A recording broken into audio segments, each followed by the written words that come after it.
देखो, सुनने और पढ़ने में बड़ा फर्क है। राइट। है ना? आपने कुछ सुना जी, ढंग से नहीं सुना, आगे बढ़ गए, ठीक है। जितना आपने सुना, जिस अंदाज में सुना और उसका जो आपने मतलब निकाल लिया। लेकिन पढ़ने में आप जब पढ़ते हैं तो मतलब आप पूरा पढ़ के एक बार नहीं, दो बार नहीं, 3 बार पढ़ के मतलब सही निकालने की कोशिश करते हैं। यही हुआ है और कुछ नहीं। अब आप सोचेंगे ऐसा क्या? तो जब 13 दिसंबर को फेड की मीटिंग हुई थी और फेड की मीटिंग के बाद फेड ने जो संकेत दिए थे, वो बाजार ने ये सुने और ये समझे कि ब्याज दरें जल्दी से घटेगी, ज़्यादा घटेगी, मार्च से घटना शुरू हो जाएगी, इस साल 3 बार घटेगी।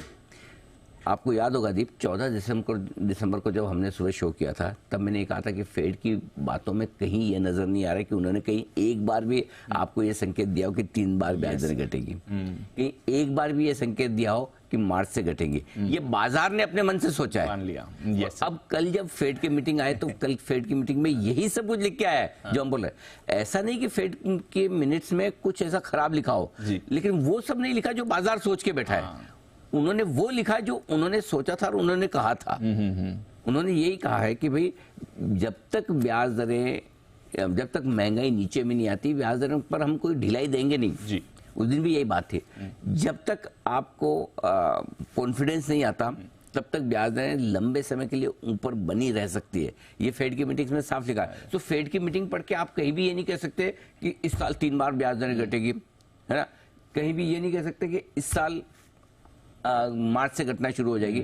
लेकिन चूंकि उस दिन अमेरिकी बाजारों ने माना कि भाई 3 रेट कट होंगे और उसके बाद उसके बॉन्ड यील्ड्स भी इसी तरह से आए, सो ये मानना और मीटिंग में, अब जो मीटिंग में हुआ है, जो डिस्कस हुआ है, वो तो वही लिखेंगे। अब अमेरिका को मानना है नहीं मानना उनके हाथ में। सो बॉन्ड मार्केट, अमेरिका के बाजार अब भी यही मान रहे हैं कि रेट कट होगा, 3 बार होगा, लेकिन फेड के मिनट्स में ये नहीं लिखा हुआ है और इस वजह से कल हल्का फुल्का करेक्शन आया।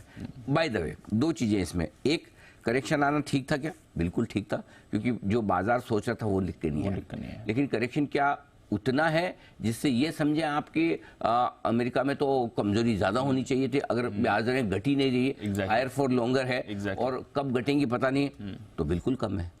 अच्छा, फिर तो 350 पॉइंट का देखिए दीप, बड़ी तेजी तो बनी इसी वजह से। Yes sir. किस वजह से बड़ी तेजी तो बनी? इसलिए रेट कट आएगा कि रेट कट आएगा। और भाई एक हमारा 3 विधानसभा चुनाव के नतीजों का फेवरेबल आना हो, वो एक ट्रिगर था। दूसरा 3 रेट कट दूसरा बड़ा ट्रिगर था जी। तो दूसरा बड़ा ट्रिगर तो क्लियर कट था ना ग्लोबल मार्केट्स के लिए। अगर वो नहीं हो रहा तो फिर क्या इतना ही घटना काफी है? जवाब है ना, फिर इस हिसाब से अमेरिका और घटना चाहिए। राइट। लेकिन कुल मिलाकर बात यह है कि अब अमेरिकी बाजार ये सोचने पे मजबूर होंगे कि हमने शायद जेरोमी पावेल साहब के भाव को, उनके शब्दों को ध्यान से नहीं सुना, ध्यान से नहीं समझा, लेकिन मीटिंग्स में जो लिख कर आया वो कह रहे हैं कि ब्याज दरों में कटौती को लेकर अभी भी थोड़ा सा समय लग सकता है। आप 100% श्योर मान के मत चलिए। और कल थोड़ी थोड़ी ये बात अमेरिका के बॉन्ड मार्केट को समझ में आई है 2 तरीके से। हल्का सा बॉन्ड यील्ड ऊपर आया, ज़्यादा नहीं आया। अभी भी ऐसा नहीं कि अगर आप ये माने कि हायर फॉर लॉन्गर है तो बॉन्ड यील्ड 4% के नीचे अभी भी ज़्यादा नहीं बढ़े हैं जी। दूसरा, जो 80% से ज़्यादा लोग मान रहे थे कि मार्च में ही ब्याज दरों में कटौती हो जाएगी, वो घटकर 65% के आसपास आ गए। राइट। सो अब वो ब्याज दरों में 90% थे, 90 से 65% आ गए। सो अब धीमे धीमे एक्सपेक्टेशन कम हो रही। सो कुल मिलाकर मामला ये है कि हम ख्वाबों की दुनिया से हकीकत की दुनिया, थोड़ी रियलिटी है, हकीकत की दुनिया में आए। जमीनी हकीकत जिसको कहते हैं, वो थोड़ी सी अमेरिकी बाजारों ने एक्सपीरियंस की है। इस पर 2 फॉलोअप सवाल पूछे। एक आपने एक्चुअली ये टच ही कर दिया था, बट एक तो जो बाजार में फिर एक यूफोरिया बन जाता है, हमेशा मार्केट सेंटिमेंट पे अहेड ऑफ रियलिटी हो जाता है। ये पहले भी हुआ है, अभी भी हुआ है। क्या वहां से फिर अब थोड़ा पुल बैक आ सकता है? और अगर करेक्शन आना है तो कितना आ सकता है? देखिए, 106 का डॉलर इंडेक्स होगा तो किसी को खरीदना नहीं, क्योंकि वहाँ मार्केट बॉटम पे आपको दिखेंगे। बॉन्ड यील्ड आपकी 5% के आसपास होगी तो वहाँ पर किसी को लेना नहीं, क्योंकि वो आपको बहुत ऊंचा दिखेगा। 102 के नीचे डॉलर इंडेक्स हो और बॉन्ड यील्ड 4% के नीचे हो तो आपको सबको लेना है। सो आई थिंक एक बढ़िया तेजी अमेरिकी बाजारों में हुई है। एक बढ़िया रनअप बॉन्ड यील्ड्स ने नीचे की तरफ का दिखाया है, डॉलर इंडेक्स अच्छा कमजोर हुआ है। लेकिन ऐसा तो नहीं है कि गटगटा के बंद ही हो जाएगा। सो आई थिंक अच्छे लेवल्स पे आए तो यहाँ से एक खबरों का सपोर्ट और प्राइस का सपोर्ट कम है, सो थोड़ा बहुत और नीचे जाने की जगह है अमेरिका में। मैं और नीचे, हाँ, हमारा 38,000 39,000 के आसपास का लक्ष्य था, लगभग वहां तक पहुंचा अमेरिकी मार्केट।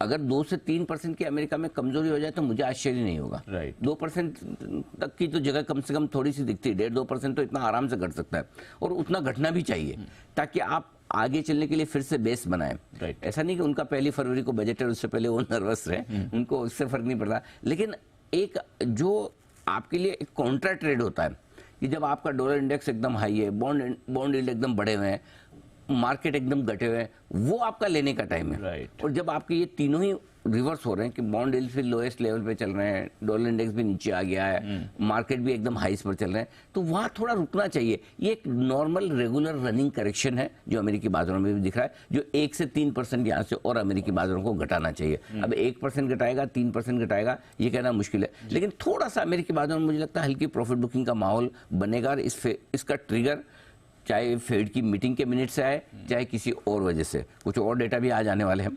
कल पूरा जॉब्स डेटा भी आएगा, आज प्राइवेट सेक्टर का आएगा। तो ये डेटा है, कई बार क्या होता है जो डेटा हम सोचते हैं इंपॉर्टेंट मार्केट उस पर इग्नोर कर देता है, बिल्कुल। और कई बार ऐसे अचानक से किसी और डेटा पर करे। सो आई थिंक हल्के फुल्के करेक्शन के लिए अमेरिकी बाजारों में आप तैयार रहिए। बाकी ऐसे कोई बड़े करेक्शन, यू टर्न कि भाई हमने तेजी खत्म कर दी, टॉप बना दिया, वापस उधर नहीं जाएंगे, ऐसा कुछ नहीं है। लेकिन 1 से 3% के करेक्शन के लिए आपको तैयारी रखनी चाहिए। 1 से 3%। अभी भी आ सकता है ओवरनाइट अचानक। अब जैसे कल था, कल 50-60 पॉइंट से ज्यादा नीचे थोड़ी थे डाउ फ्यूचर्स, नेस्डेक फ्यूचर्स भी 30-40 पॉइंट नीचे थे, लेकिन करेक्शन अच्छा हुआ। लगातार 4 दिन से नेस्डेक घट रहा है, बढ़ा भी इसी तरीके से था, पहले हाई उसी ने मारे। सो आई थिंक थोड़ा सा हल्का सा सावधानी का संकेत